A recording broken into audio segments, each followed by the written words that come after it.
Moving down to the main card, this is a really interesting matchup to me, and one that's getting a lot of notoriety is Neil Magny versus former lightweight champion of the world, Rafael Dos Anjos. Rafael Dos Anjos just under a 2-1 favorite here, currently sitting at minus 190 at the CGT Sportsbook at the Palms with a total of 2.5 over minus 220. This fight is interesting on a lot of perspectives just from a matchup basis. Look, Rafael Dos Anjos has fought in the UFC. Now, I have to look it up. It's so many fights he's had in the UFC. 22 fights in the octagon for Rafael Dos Anjos. And Stephan and I always talk about fighter miles. We saw it with Shogun Rua, it wasn't an age issue. It was just a miles issue. We've seen it with Lyoto Machida. We've seen it with a lot of fighters in the past, even Chuck Liddell at the end. Is when you have so many of these grueling fights in the octagon, it takes a bigger toll than the actual years of your age. And Rafael Dos Anjos, only 32 years old, but 22 fights in the UFC. From 2012 to 2015, Rafael Dos Anjos won 10 of 11 fights in the octagon. The only loss to Khabib, won the UFC lightweight title from Anthony Pettis, went on and defended it against Cowboy Cerrone. Then he got knocked out by Eddie Alvarez.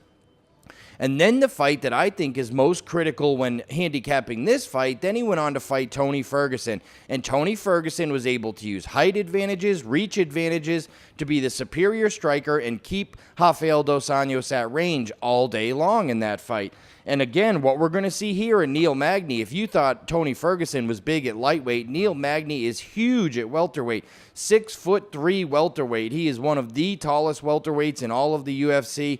To be, a guy at 6'3" to make 170 pounds. If he follows that same Tony Ferguson game plan here, use that striking, use that range, keep Rafael Dos Anjos kind of on his toes back there, then this could be a really long night for Rafael Dos Anjos. And if he goes to the ground, Neil Magny has one of those MMA bodies at 6'3".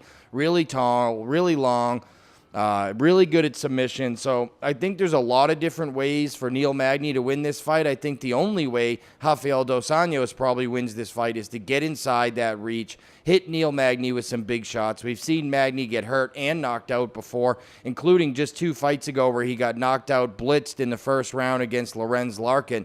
But I think if Rafael Dos Anjos isn't able to solve that distance issue really early, it could be a really long night. And look, you can get Neil Magny anywhere from plus 170, plus 165 to plus 175 range.